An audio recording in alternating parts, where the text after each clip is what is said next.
Okay, now that you've got some Quest and you've posted it onto your page, we now need to add some users. So to do that, we're going to come over here, click on our Users tab, and you'll then come up and hit Add New to add a new user.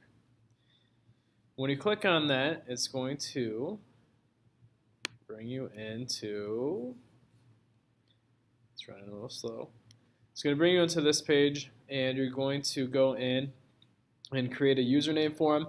Now I've done things where I've just used their ID number or maybe the first part of their name, whatever the case may be. You can figure out how you want to do that.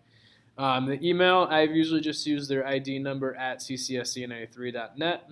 It doesn't actually go anywhere. It's not really needed, even though it's required to add the user. Add their first name and last name. You do not need to put a website there. And then the password. Again, you can come up with how you want to create the password. I've just used their last name in all caps and done that. Make sure their role is a subscriber, and then hit Add New User. When you do that, I'm going to just bring up a dummy one that I've created here.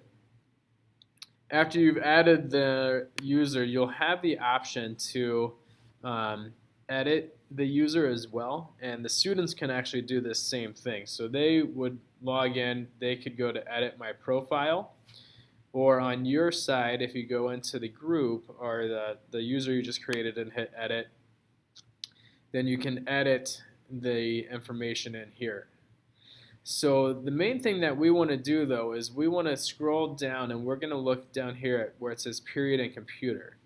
This is where you want to potentially change if what class they're in. So maybe you have a couple classes and you want them to be in a specific class, or maybe you have different grade levels, whatever the case may be. We want to choose that here. So you're going to hit period, the plus sign, and then this is where they would choose that.